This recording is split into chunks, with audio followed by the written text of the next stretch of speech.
Friends, இந்த போன வீடியோவில் நான் சொல்லியிருந்தேன் ஏஐ செலெக்ஷன் லிஸ்ட் ரிலீஸ் எப்போ, அதே மாதிரி ஏன் டிலே ஆகுது அப்படின்றத டீட்டெயிலாக பார்ப்போம். ஃபர்ஸ்ட் எல்லாருக்கும் அந்த கேள்வி, டிஏ செலெக்ஷன் லிஸ்ட் வந்துருச்சு, ஏஐ ஏன் வரல அப்படின்றது தான் மெயின் இம்பார்ட்டன்ட் கேள்வி. டிஏக்கு விட்ட செலெக்ஷன் லிஸ்ட்டில் பார்த்தீங்கன்னா உங்களுக்கு அவுட்கம் ஆஃப் கோர்ட் கேஸ்ன்னு சொல்கிற ஒரு வேர்டு ஹைலைட் பண்ணியிருப்பாங்க, மென்ஷன் பண்ணியிருப்பாங்க, பார்த்துருப்பீங்க. ஏன்னா அவங்களுக்கு ஜட்ஜ்மெண்ட் அது மாதிரி வந்திருக்கு. ஜட்ஜ்மெண்ட் காப்பியில் நீங்கள் நல்லா விட்டு பார்த்தீங்கன்னா டிஏக்கு கோட் ஆஃப் காண்டக்ட்ன்ற வேர்டு ஜட்ஜ் மென்ஷன் பண்ணியிருக்காரு. அட் த சேம் டைம் கால வரைவு, அதாவது டைம் பவுண்ட் ஒன்று கொடுத்துருக்காரு. 7 days you should proceed with the selection list and appointment ஆர்டர்ஸ்ன்ட்டு.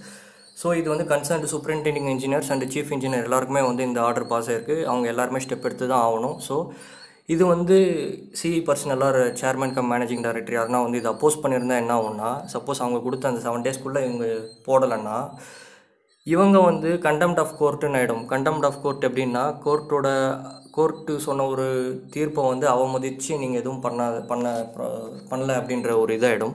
அப்போ என்ன ஆகும்னா, சிஇ அண்ட் சிஎம்டி 2 பேருமே ஜெயிலுக்குள்ளே உட்கார வைக்கிறதுக்கு பவர் ஜட்ஜுக்கு இருக்குது. ஏன்னா it is outcome of the court case, ஓகேங்களா. ஸோ ஜட்ஜு தான் சுப்ரியர் பவர். அவங்க சொல்லிட்டாங்கன்னா இவங்க 2 பேரும் உள்ளே வச்சிடலாம். இவங்க அதனால தான் பயந்துட்டு என்ன பண்ணாங்க, உடனே எலெக்ஷன் கமிஷனுக்கு லெட்டர் அனுப்புகிறாங்க. எலெக்ஷன் கமிஷன் என்ன, தேர்தல் நடத்தை விதிமுறை அமலுக்கு இருக்குது இல்லையா. ஸோ அவங்ககிட்ட பர்மிஷன் வாங்கிட்டு தான் இதெல்லாம் பண்ணணும்.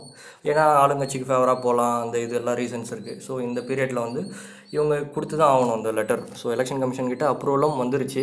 ஜட்ஜ் என்ன சொல்கிறாருன்னா, ஆக்சுவலாக எக்ஸ்ட்ராவாக ஒரு அட்வொகேட், எலெக்ஷன் கமிஷன் சார்பாக ஒரு அட்வொகேட்டையும் இதை நியமித்து அவங்க இதை பார்த்துக்கோங்கன்னு சொல்லியிருக்காங்க. அந்த அட்வொகேட் என்ன சொல்கிறாரு, எந்த ப்ராப்ளமும் இல்லை, வாங்கிடலாம் அப்படின்ட்டு வாங்கி இப்போது செலெக்ஷன் லிஸ்ட் கொடுத்துட்டாங்க. பட் ஏஐ கேஸில் பார்த்தீங்கன்னா உங்களுக்கு அப்படி கிடையாது. உங்களுக்கு ஜட்ஜ்மெண்ட் காப்பியில் கோட் ஆஃப் கண்டக்ட்ன்ற வேர்டும் மென்ஷன் ஆகலை. அட் த சேம் டைம் உங்களுக்கு டைம் பவுண்ட் கால வரைவும் கொடுக்கல, இந்த டைமில் முடிக்கணும்னு சொல்லி. ஸோ இது உங்களுக்கு கொஞ்சம் சப்போர்ட்டாக போயிடுச்சு. யாருக்குன்னா இபி சைடில் இருக்கவங்களுக்கு மெத்தனை போக்காயிடுச்சு. என்னென்னா இதெல்லாம் ஏன் பண்ணணும் அப்படின்ற ஒரு டிசிஷனுக்கு வந்துட்டாங்க. அதுக்கப்புறம் என்ன ஆச்சுன்றது டீட்டெயிலாக சொல்கிறேன். ஸோ எப்போ தான் செலெக்ஷன் லிஸ்ட் அப்படின்னு பார்த்தீங்கன்னா, பிஇ ஆர் ஏஐ. இங்கே பிஇன்றது bachelor of engineering or assistant engineer இல்லை.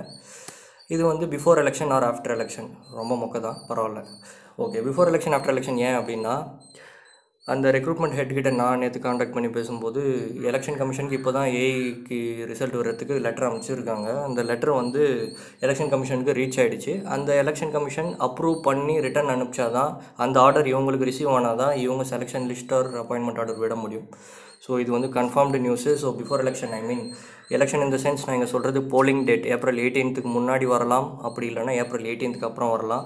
சில வட்டாரங்கள் என்ன சொல்கிறாங்க, மே 23rd வரையுமே கோட் ஆஃப் காண்டக்ட் இருக்குது, தேர்தல் நடத்தை விதிமுறைகள், அதனால் அது வரையுமே விட மாட்டாங்க அப்படின்னு சொல்கிறாங்க. பட் எந்த அளவுக்கு உண்மைன்னு தெரியல. Before election or after election, before April 18 or after April 18 வரலாம். அதனால் எல்லாருமே வெயிட் பண்ணிகிட்டே இருங்க. இந்த செலெக்ஷன் லிஸ்ட்டில் நீங்கள் செலக்ட் ஆகுறீங்களோ இல்லையோ, வெயிட்டிங் லிஸ்ட்டில் இருக்கீங்களோ இல்லையோ, இல்லை ரிஜெக்ஷன் ஆகும், எது இருந்தாலும் டேக் இட் பாலிசி தான். அது எடுத்துட்டிங்கன்னா ஓகே, எல்லாமே கண்டினியூ ஆகிட்டு போயிட்டே இருக்கலாம்.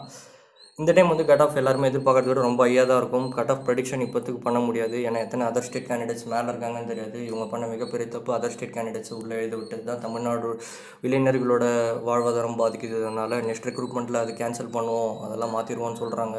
அதுவும் தெரியல. ஸோ இந்த time cut off will be very much higher அப்படி பார்த்தீங்கன்னா. அதனால் யாருமே எக்ஸ்பெக்ட் பண்ணிகிட்டு இருக்காதீங்க. வரும்போது வரட்டும், பார்க்கும்போது பார்த்துக்கலாம். Okay, thank you so much.